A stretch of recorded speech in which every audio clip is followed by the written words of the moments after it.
Texting. We are live. Welcome, ladies and gentlemen. Happy end of July, mid-July, late. What is it? It's July. Oh, I know what it is. It's this ass clown's birthday.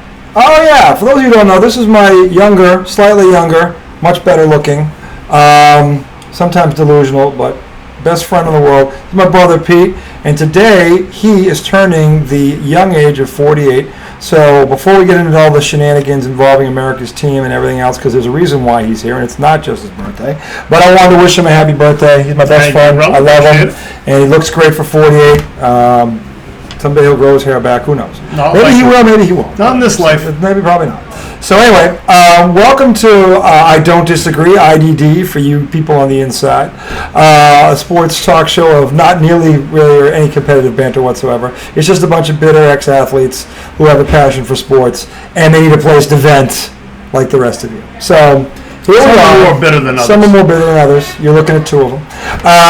But we are live in lovely Falmouth, Massachusetts, on Cape Cod, the heart of the Cape, as I like to say, Falmouth, Mass. Falmouth is the Cape. There's the Cape, and then there's the Cape, and Falmouth is the Cape. You want to believe me? You walk out to the beach down here, and the first thing you see is Martha's Vineyard. If you don't know about Martha's Vineyard, I'll give you a hint. It starts with a very large shark. Okay? So anyway, we are here in Falmouth, up here on vacation. It's his birthday. Football is back. So I don't know if you noticed the attire my best buddy here is wearing, but today's first segment, we are going to focus on America's team. They are back at training camp coming off a 12-5 season. Won the division, disappointing season, had a heartbreaker at home to San Francisco in the playoffs. Game they probably could have won, but a lot of those wounds, as he'll probably allude to, were self-induced. But they are back. They are projected by many to win the division again and make a deep run. The NFC is not as strong as it has been in years past. You still got the GOAT out there, down there in Tampa. I hate you, Bill Belichick. That's a story for another day. You've got the most overrated quarterback ever up in Green Bay, and you got the defending world champs out now, and they are legit. So I know the two of those three teams are legit. I'll give you a hint. It ain't the one in Wisconsin. But then there's the Dallas Cowboys. Where do they fit? How do they fit? Is this the year they make the leap or they finally break through? They got a ton of talent coming back on offense. They've lost some people, but I think in the big scheme of things, minuscule, they have a great running game. CeeDee Lamb, to me, really is a one. I think Pete will agree with me on that. That kid's a stud. Gallup's coming off, and we have to see what he does. Schultz, to me, is a Pro Bowl caliber tight end. And Micah Parsons, I think, was the defensive rookie of the year. And if he wasn't, he damn well should have been because he was the best defensive rookie I saw all year. And they've got that kid Diggs back there from Ohio State who's a stud. Hey, what day is it? Oh, I need another interception. So they're loaded down the middle of the defense particularly. They've got a very talented offense. We're going to start with one specific part of that offense, and that would be the quarterback. So Dak Prescott, some of you have seen this. Maybe he has. I don't know. But ESPN has been doing those player rankings. He came out in the top 10. Ranked in the top 10 as quarterbacks. There was a lot of pushback on this because Lamar Jackson, who's a league MVP, got left off at some others. To me, you're kind of splitting hairs. To me, he's in the top 10, 11, wherever he is. Whether he's 9 or 11, to me, I don't think it's that big of a difference. The question is he good enough to lead this team to a Super Bowl? So we're going to start with Dak, and he's wearing his jersey. So, Pete, first off, Dak had a great year last year. Statistically speaking, he was very good. Pro Bowl caliber. They were 12-5, won the division kind of walking away, 3 games. They did? I thought they should have beaten San Francisco. I thought that was more self-induced.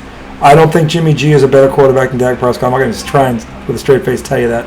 But Dallas kind of beat themselves up with that game, right down to the end where they didn't, kneel the ball down on time or whatever you want to go with that. But first off, your impression of Dak so far, where do you think he is? Where do you think he's going? What do you think his ceiling is?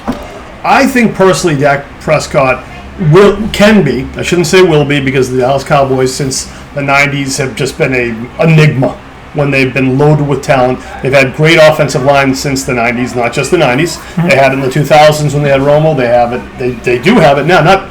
It's not one of their best offensive lines, but it's good.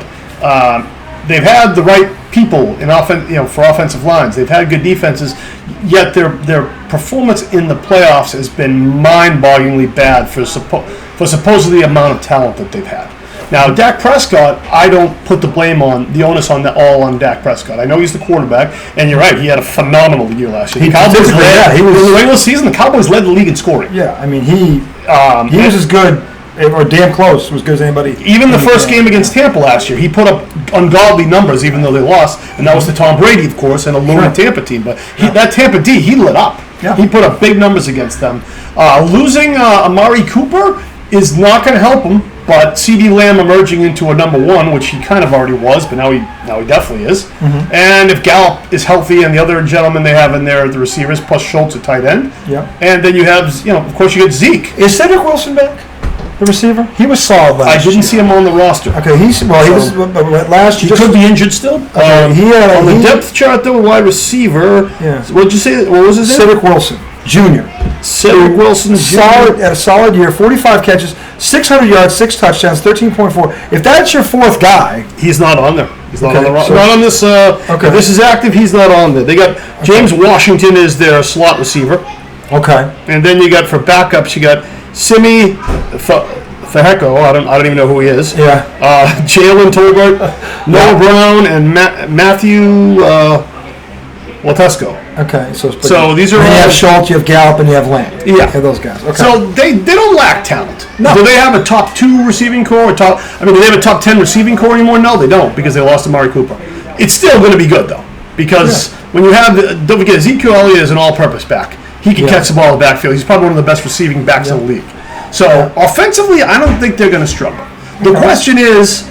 And by the way, this is another thing that I blame on Jerry Jones, which is a lot of things you're going to find I blame on Jerry Jones. But this is now they have the same 2 coordinators back-to-back years. This should make a difference because Dan Quinn and what's my other gentleman's name? I forgot his name. The offensive guy. Yeah, he did really well.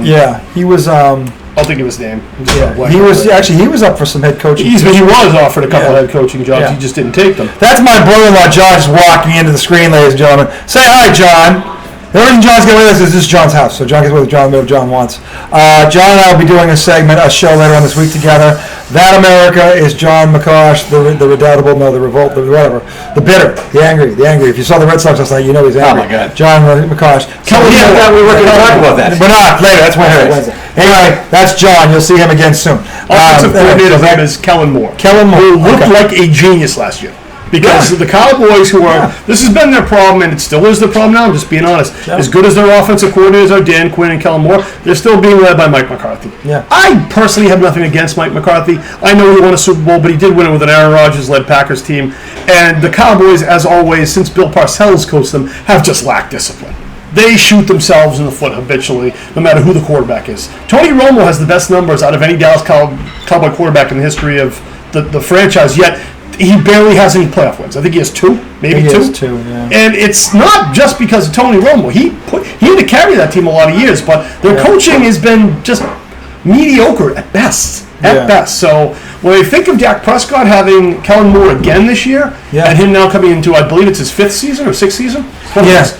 I think he should have a breakthrough year. He should. Once again, in a Cowboy fan, Cowboy waving, Pop waving Cowboy fan. I think you should have another year just as good. But their schedule's harder too. They start out with Tampa again. They have the Rams on there. Yeah.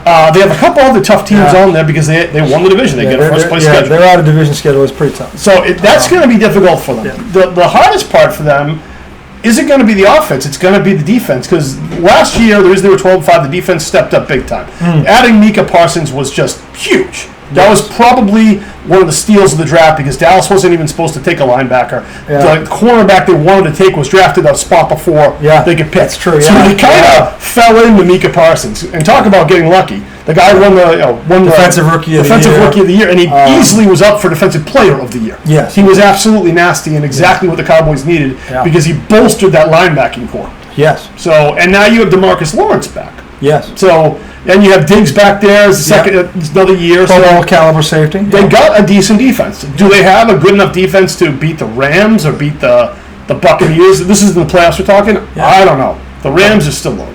The Rams are loaded.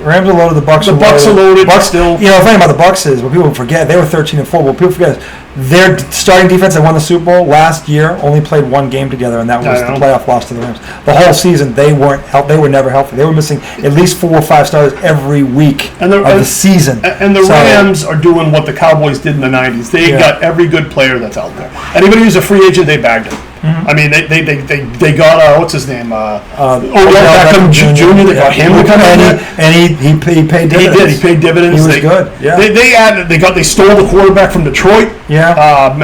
Matthew Stafford had a phenomenal year. Yeah, he looked like he can play. Yeah, and their coach he's at the top of his game right now. He gets how the NFL looks right now. Yeah. There's no problem with some of these coaches. Like they say Gibbs can't come back, or Parcells the game may be passing him by. I don't think that's necessarily true, but this guy from the Rams has a fresh take. He's new and exciting, and and he had been to a Super Bowl and lost. Yes. So he's been there. He's been there. He's been there. He screwed up. He learned from his mistakes, and they were better the second time. But the way he coaches in the NFL works for today's style.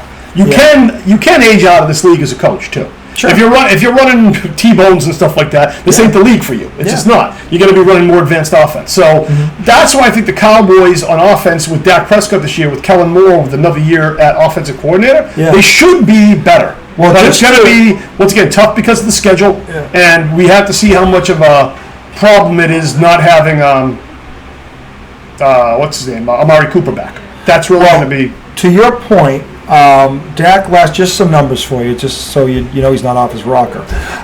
He completed almost 69% of his passes. That's top 5, top 7 in the league. He threw for almost 4,500 yards, top 10. He threw for 37 touchdowns, only 10 picks. Yeah, so he had a good QB rating of 104. He was Pro Bowl caliber, good. Yeah. Ezekiel, who took a lot of flack, wound up rushing for 1,000 yards, wound up averaging 4 yards a carry, and 10 touchdowns. This was considered a bad year for him. That's a very good year for a lot of other people. I don't even mean to say it like this, but it was a bad year for him. He the first 2 years for Dallas was the best running back by far in the league, and their offensive line was a little bit better. And then CeeDee Lamb, who because of injury wound up being number 1 last year. 79 receptions, 1,100 yards, 6 touchdowns, almost 14 yards a catch. He could have a breakout year. He really could take another leap forward. Don't pay attention to that. That's just more people that don't respect the fact that we're recording. This is why. Remember, people. The best part of kids is making them. So ballpark, realistically, Dak should take a step forward. But numbers-wise, the step forward really is about the postseason. This is Friday. This is Friday morning quarterbacking. Yeah, and then we'll do Monday morning quarterback after what he really does. Yeah, but it's not about the regular season. We know that he can perform in the regular season. The numbers bear that out. It's about postseason. Postseason, bones get made. And you and I probably both agree on this. Postseason is where coaching gets exposed or it flourishes. One or the other. In Dallas's case, it gets exposed. Every year it gets exposed. Which leads me into my next part of this segment, which was the coaching. As you know, before you go off on what I think you're going to do, hold on a minute. Let me set the stage here. McCarthy, we're being fair, first year, it was a COVID year, a lot of injuries. That year to me is a throwaway for all the coaches in the league. I mean, somebody had to win a Super Bowl that year. It was Tampa Bay, but everybody's going through the same thing, so I'm not going to hold that one against him. Second year, the team's healthy for the most part. Amari Cooper had some injuries, but they were 12-5. They win the division. The knock on McCarthy is the postseason. And didn't they win their first playoff game? Not last year they didn't. No, that's right. They drew the Niners very first game. So but regular season, he did what he had to do, but there were signs in the regular season that there might be a problem, and then they got exposed. To his point, against the Niners with 14 penalties. The end of the game, they really didn't know how to handle that situation. That's coaching. And to be fair, he's playing for a guy that a lot of coaches, there's no amount of money they wouldn't work for this guy, because it's got to be all about him. Jimmy Johnson left because of that. And Jimmy Johnson basically built that dynasty. And that was years ago. You think he would have learned. Nothing's changed. So Mike McCarthy to me, and now there's this Sean Payton thing floating over his head, which if you're trying to win a Super Bowl, either you fire the guy or you go with him, but you don't keep this thing over his head. He's got enough to worry about. He's got to fix the fundamental flaws, right? He's got to make them a more disciplined team. He can't keep looking over his shoulder and coach this football team. I don't know if there's a coach alive that can handle that. And if this kid broke, or if McCarthy broke, I certainly wouldn't blame him. But obviously, in my opinion, it's got to go up the ladder a couple steps. To me, I don't think it's Super Bowl or bust for them. I think they got to get to the NFC title game. I mean, if they get there, you can't really fire this guy. But there's things that can happen along the way. But I was wondering, where is Mike McCarthy right now in your mind? Where does he need to be, or what does he need to do to get them? Because this isn't about talent. I think they've got plenty of time. I think he's in. What does he got to do? I think he personally is in a lose-lose situation, unless win or bust. And the reason I say that, because it's the Dallas Cowboys. It's like the New York Yankees. They're under scrutiny no matter what. Everybody expects them to win, even though we both know they're not good enough to win it. They're still going to blame the coach. Somebody's got to take the blame. So it's going to be the owner, most likely, or the coach. Well, y'all ain't going to take the blame. No, so it's probably going to be the coach, not gonna because allow himself. the coach. It doesn't matter if it's Mike McCarthy or whoever, or Jason Garrett before him. The coach is always looked at as just a puppet for the owner. Where when you look at the Belichick's of the world, he's a coach that the owner lets him do what he needs to do to win. I'm talking about over the years, not necessarily last year or the year before, but over the 20-year plus he's done. And it's not fair to compare Mike McCarthy to Bill Belichick by any means. I'm not trying to do that. No. But he has sway over what he's allowed to do with the team. It's Bill Belichick's team. He picks the players, the groceries. It's his decision. When you look at other successful franchises, is it McVay? Sean McVay? Is that Sean McVay out in LA. He's allowed to do what he wants, and that's why his team is built the way it's built, and it's built the right way to win. Yeah, it is. True. I don't know who's calling the shots for Dallas. I know it's Jerry. I shouldn't say I don't know. Actually, I do know who's calling the shots. Actually, it's Jerry Jones. Yeah, and you wouldn't think that because the player personnel they draft is good. They've drafted well over the They have been very good in drafting players. They have built a very good team. But yet, for some reason, they don't perform in the playoffs. So, where's the give here? Why are they not performing in the playoffs? If they perform in the regular season, win 12-5, why did they all of a sudden have 14 penalties in a playoff game against a team you probably should be? I mean, that to your point, that looked like from a coaching standpoint, it looked like a preseason game. Well, look at this one. I'm not a Tom Brady fan, but I will say this about Tom Brady: his team on offense does not make mistakes. No. They don't have offside penalties every other play. They don't have delay game penalties. They don't have too many men or too little men on the field penalties. Tom Brady's greatest strength is that he's a coach on the field. Yeah, and Brady also led by example. He didn't just talk the talk; he walked the walk. Yeah, but when did you ever see Tom Brady lose a game, even when he did lose them, because of penalties? No, because the team just got penalized so badly. Because what he and what Belichick understands is that more games in the NFL, if you haven't noticed this yet, are lost than won. Yeah, and the problem is it comes down to who makes the most mistakes. Yes. If you play mistake-free football, you will win. You'll probably win because the other team eventually is going to do something. And Dallas, if you look at the mistakes over the years, it's always self-inflicted. Tons. I'm not saying they haven't got beat by better teams. Of course they have. But when they lose badly. You know, we heard, and we're not going to stray too far with this, but we heard Grant Williams the other day talk about how he doesn't believe the Golden State Warriors were the better team against the Celtics. Well, I'll tell you why they were the better team. Because they didn't have 40 turnovers in 2 games. Yeah, and by the way, discipline is a form of better. It is. If you're a disciplined team, you're going to be better than another team that's not. And that is part of what makes you better. You say that like anybody can be that way. You see it more in basketball because there's only 5 guys on the court. Yeah, so when it's more obvious. Selfish mistakes, it's more obvious. Yeah. In football, it's not as glaring. No, because there's 22 guys running around. How are you a bunch of professionals making millions and you don't know the count? This isn't Pop Warner. No. It's not high school. No. You shouldn't be going offsides. No. You shouldn't have too many men on the field. How do you not know what packages you're supposed to be in? The Dallas Cowboys do not run the most advanced offense in the league. No. They don't. No. They don't. Yeah. But the Patriots, who run, from what I've heard anyway, one of the most advanced, it's hard to learn, they still don't have the penalties. No. Because if the guys don't run right, they don't play them. They get them out, they put in somebody that does. Even if it's to a fault. Even if it's to a fault. They'd still rather have a guy who isn't as talented in there, who's not going to make a mistake and blow it, than have a guy who is superior talent, but he's going to cost you 10 yards when you need it the most. Now, I guess the follow-up to that is, because, I mean, the one thing that we both know, and I think everybody in America that follows football knows, is that Mike McCarthy has a gun pointed at the back of his head right now. Oh, he does. I don't envy him. I don't envy him at all. And I actually feel sorry for him. And because honestly, those are almost impossible conditions to work under. And by the way, what's keeping him there is the money. I don't think that he can't win. It's not that he can't win. And he's got good teammates. I'm not saying he can't win. I think he can. But I think if you're trying to, you got to set this man up for success. What Jerry Jones needs to do, and he's never done, is come out and say, "This is my guy." And stop talking about Sean Payton, and stop talking about we'll revisit that in the offseason. Say, look, this is my guy. I hired this guy. I'm paying him top dollar. The guy's been a winner everywhere he's been. We've built the team. There's talent there. I expect him to win, and he's here because I believe in him. That's all he's got to say. Yeah, but if the season ends, he likes to run it like it's his own game show. Like, no, he does. He's got to be. He's a drama queen. Steinbrenner. He wants to be Steinbrenner. He does. And the problem is that this is why Bill Parcells left. This is why any real coach won't have anything to do with this asshole, because it's about him. It's got to be about him. Robert Kraft learned this lesson once. He never made this mistake again. Okay? He hired Belichick. He gave him the keys, and he backed off. Okay? He backed off. And the problem with Parcells actually has said in interviews he overstepped his bounds. He should not have reacted the way he did. Now, of course, Parcells said that after the Pats became a dynasty and won 6 Super Bowls. Now Parcells has to eat crow on it because he's wrong. Do you remember when you'd watch the 90s Cowboys play? Or, I don't know, like the 80s Celtics 49ers play? Or any team like that. Yeah. You knew they were going to win. You're like, I'm just waiting that they're going to finally break through and win. When I watch the Cowboys now since Jimmy Johnson left, I say to myself, when are they going to blow it? And you shouldn't feel that way about your team for 20 straight years with the talent they've had on the roster. I say to myself, when are they going to lose the game? I have to give this man, he just realized, now he knows how I grew up. I know how you grew up. I enjoyed that. He enjoyed it. Totally What enjoyed it. he does not know is how much I enjoyed this because it was payback and it was beautiful.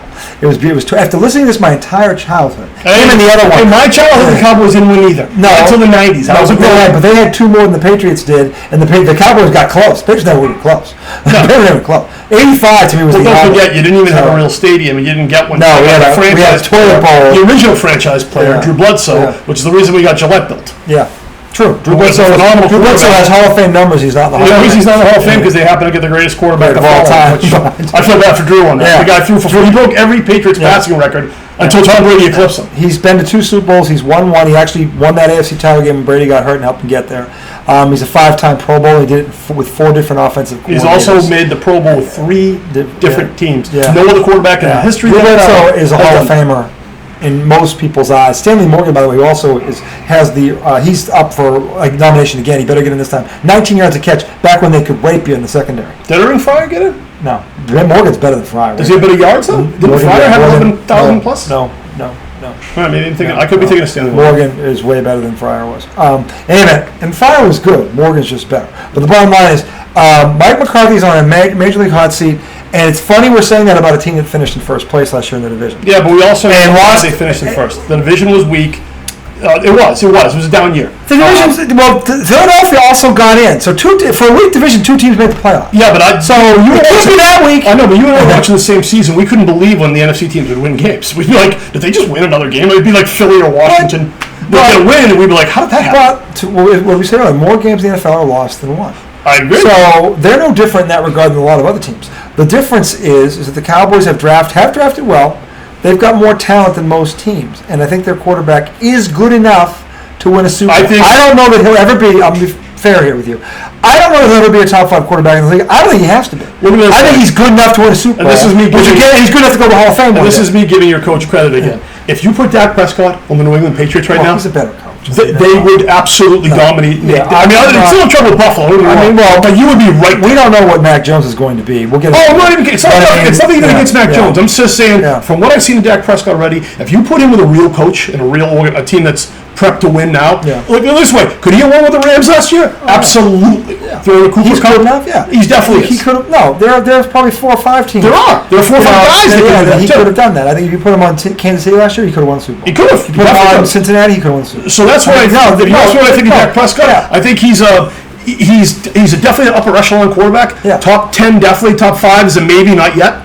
Top 5. Not yet. But is he close? Yeah. If he has another year like last year, and they win if we're being honest here, and you look at this list, and I didn't pull it, but if you look at the 6th guy and the 11th guy, there's not that much of a difference. Well, isn't Lamar Jackson one who's not even? He's not in there, and he won a league MVP, and he has the same playoff record as Dak. Yeah, but he can't throw worth a lick. He won a league MVP because of his legs. Yeah, but here's the thing, though.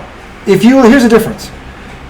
If you look at Lamar Jackson's supporting cast, it's nowhere near as good as Baltimore can never get receivers to go there. I mean, Dallas has 2 running backs. I know. Legit. They have 3 legit receivers. Their tight end is Pro Bowl caliber. Dallas is the only thing Lamar has ever consistently had is a Pro Bowl caliber tight end. Yeah, but that's it. But don't forget, Baltimore goes to business the same way the Steelers do. They're defense first. They're offensive and defensive line oriented. That's fine. And that's why they're always good. But it's hard to say. And I don't know if Lamar Jackson can throw because he's never had a true number 1.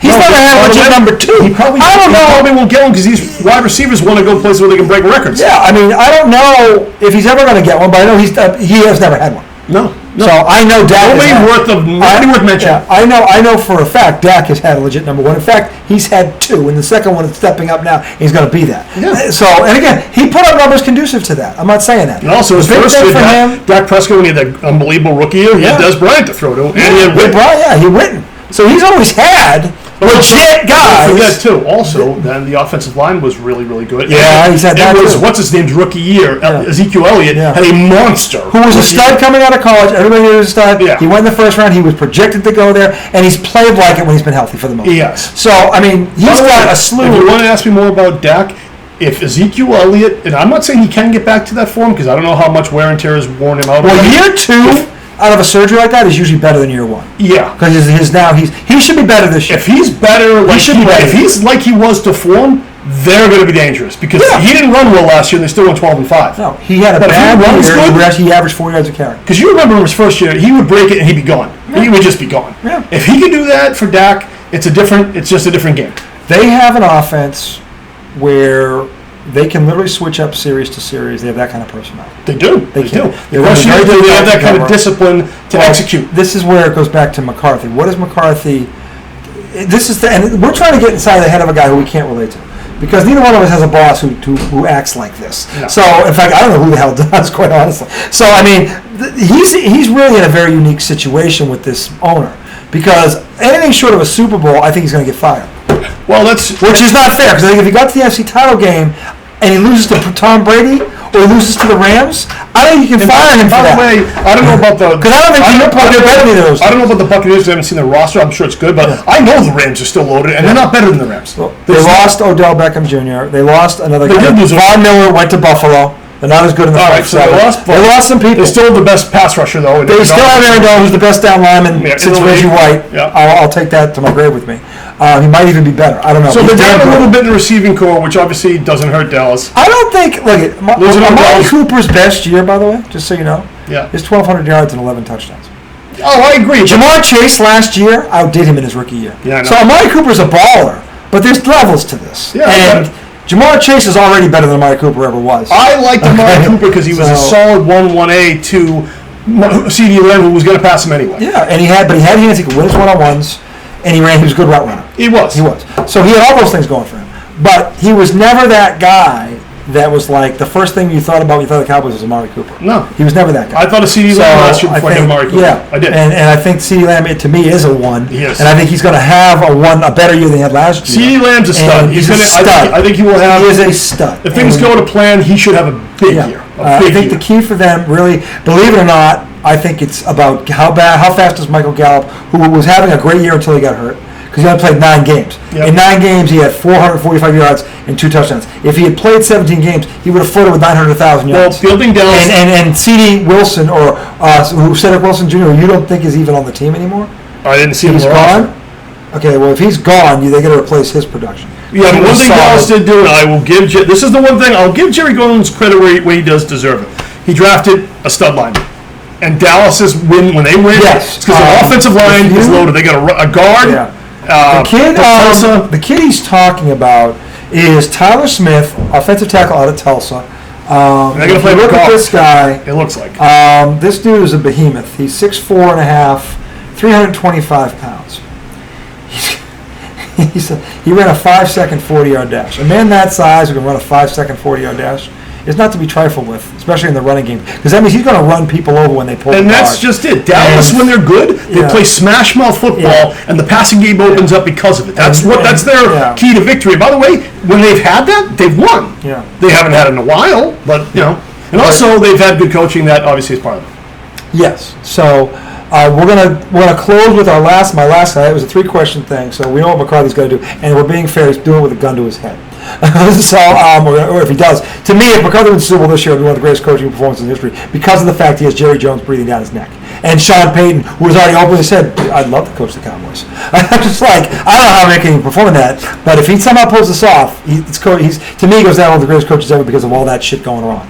My last question is, because he's a fan, I want to give me a projection, give me a record, and realistically, where does this team fall on the playoffs? Where do they end up? Realistically, because the schedule's harder, not because I think they got worse. Yeah, I see them going 11-6 and winning the division. Okay. I don't know if 11-6 will be enough to get them a bye. It probably won't. But all the divisions. There's only one bye now. Well, you know what I mean. Sorry, I don't know if it's even enough to get a home field game. They might. Well, they usually get a home field game. They will. All right, so they might get a home field game. Okay. I think they should win this year in the first round. I know that's not saying much as a fan. I think they should win last year in the first round. Exactly. So I wouldn't go there either. I think they will win the first round this year. I'm going. They're going to get eliminated in the second round. The reason I say that because I don't believe in Mike McCarthy. I think Dak Prescott's going to have a good year. I think the defense and those coordinators will have a good year. But I think there will be something in the playoffs until they prove me wrong. And it's been 20-something years since they have proven me wrong, that they can, walk with the big boys in the playoffs. I'm not going any further than a round because I haven't seen them do it. And they've had talent. Even the year when they were 13-3, Dak's first year, they got beat in the first round. They fell down 21-3, came all the way back, but they were never down 21-3 all year. And then the first game in the playoffs, they fall down 21-3, okay, so and they come back. Okay. They came back. But I mean, what are you doing? So you walk in 13-3 and you fall down 21-3. So you believe? No, that to me is a very honest, realistic. Yeah, I'm never going to toot the horn of Dallas until they break through. The problem with Dallas has always been the hype. Yeah, they're already overhyped right now. I'm sick, and I don't blame the players for this. I don't blame the coach. I blame the owner, because if you want your team, set your team up to win, they're already under enough pressure. Yeah. If you're a professional athlete, you play one, you're already under pressure. What the owner is supposed to do is take some of that pressure off. And if Jerry Jones, Jerry Jones has got resources up the yang. He's a billionaire, okay? This ain't about resources. It ain't about spending money. It ain't really about the draft because his son has been doing a heck of a job with that. I assume his son has been doing that. Okay, the bottom line is this. Jerry Jones, if he wants to help his team, he needs to back off. Well, the other thing, this is take the pressure off. Jerry Jones' decision, though, to pick this coach. He picked him. Why did you pick this guy? He picked him because he had a ring around his finger. Because of Aaron Rodgers. I know that. I understand that. You and I understand that. And most of America understands that. But that didn't mean the guy could coach. He only got there one time. I know. My point exactly. He got there one time. I mean, I don't know. I'm not saying there's a buffet of great coaches. And if we're being honest, the Packers front office has always done their job because in the last 3 years, the Packers have more wins than anybody in football. They've won 39 games. Well, once again, they've been to two of the last 3 NFC title games. They had them both in their field. They have a top 3 quarterback in the league, at least regular season wise. Aaron Rodgers has been regular season, and he's a killer. Yeah, but then he's a killer. But he's 11-10 in the postseason. I know, but you get what I'm saying. Yeah. He's ranked top 3 regularly. Yeah, because he can run around and throw it backwards off his foot, and he can punt it. And he does. He hits targets. Yeah, he does when it doesn't matter. I'm not calling him. When it matters. I'm not calling him a great. I'm saying he's a great in the regular season. His numbers are disgustingly good in the regular season, and they have. So, all right, so we have first Cowboy projection, 11-6 division champs, second round. Okay, as things stay square. Now, to be fair, I think Pete would admit this. Now, obviously, injuries can change things.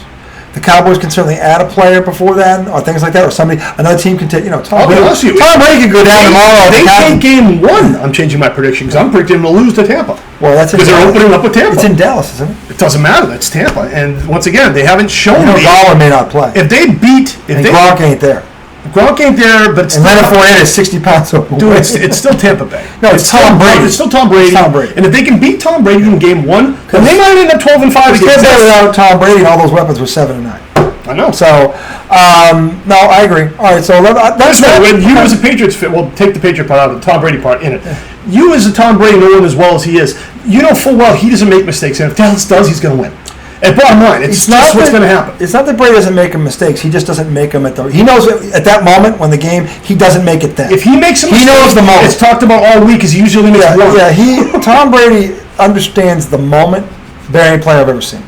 Yeah. And when he's in that moment, has to make the play. He always seems to. And by the way, Dallas was right in the game with Tampa last year. They were. So Dak went toe to toe with him. But don't forget, he outscored Dallas's D, and Dallas's D was supposed to be better, and they still outscored him. Yeah. So that first game alone could set the season for them. If they win it, that's a huge W. I have Dallas favored to win that game because of all the injuries going on with Tampa Bay. I don't think Godwin's going to play. That's a big loss. Well, yeah, Gronk is retired. Once again, if there are guys missing, anything's I actually have Dallas win. If things stay the way they are right now, I have Dallas winning that game. It'll probably be like a tight game, but Dallas wins. If things are what do you call it? Yeah. Quick pro quo. Yeah, quid pro quo. Dallas is going to lose that game. If it's, like you said, injury. I have Dallas winning. If Dallas changes. If Garland starts that game, then it's different. But I don't think Garland's going to play. If Dallas is ready and the coach of when I say evolves, I'm not trying to say that Mike McCarthy can't win again. I'm not trying to say that. But I'm just saying the track record for Dallas is overwhelming. He's playing a different game than. And by the way, you guys have a new coach, don't you? Who? Not you. Sorry, Tampa Bay has a new coach. Yeah, Todd Bowles was the defensive coordinator. So that could affect things. I don't know if in a positive or negative way. I have no idea. But it's a new coach. I'm saying I don't think this is the layup that you think it is. I think Dallas is going to win this game as it stands right now. Now, can that change in a month? Oh, believe me, I hope you're right. If Godwin is going to play, if Gronk comes back, or if Leonard Fournette drops 40 pounds, Leonard Fournette right now is 50 pounds overweight. Yeah, that's not it. That's bad. On paper, bad. In Dallas should win. I just know these Cowboys too well. All right. You know what I mean? I hope I'm wrong. I do hope I'm wrong. So as it stands, you have them losing that game, but going 11-6, winning division, and I think winning a wrap. They'll do what they did last year. They'll beat the bad teams because they will. So, but the teams that are better than them, for those of you little, they find a way to lose. For those of you out there, America's team, your fan base who've been giving me shit, I told you I had a brother. I told you he was a Cowboy fan. 11-6. I wasn't lying, and I didn't bring him on because it was his birthday. Well, actually, I did kind of bring him his birthday too. I had to, but I wanted to have his piece about his team. I miss him. I don't get to see him very often. We will definitely do this again down the road. I'll probably fly him down for the Celtics preseason so we can do a Celtics preview together, which would be awesome. That'll be fun. He'd love to do that. But we'll check in with him to point during the season, see how the Cowboys are doing. Certainly. And by the way, if they jump out to 8-0, I'm still going to say they're going to go 11-6. Just so you know. Just so you know. Wow. That's how long I've been dealing with it. You must be from Massachusetts. Believe me. Listen to the radio stations up there. I know if you're 8-0, it still doesn't matter. I want to thank the birthday boy for joining us. I know a lot of his friends are going to watch this now because he's on it, because I don't entertain them at all, but he does. But anyway, so we're going to be back in the next segment. You're going to meet the other brother. And where do you see this one? Because now when you see the other one, then you just saw this, you'll understand why I am the way I am. So, because he's a Steeler fan. So when we come back, we're going to do a Pittsburgh Steeler preview. And again, these are two of the four greatest dynasties in the history of sports. So you should have the Cowboys. You should have the Steelers. Obviously, we'll do the Patriots. But this is going to be a lot of fun. So I'm glad he got to come on here tonight, spend a half hour or so with us, and we will check in again with him periodically through the season if he is good with that. I am. Are you good with that? Oh, and to all you other fans out there, just a friendly reminder, my brother, Spygate happened. And yet they keep winning. Spygate. I'm sorry, Tom Brady keeps winning. Spygate happened. We'll be back.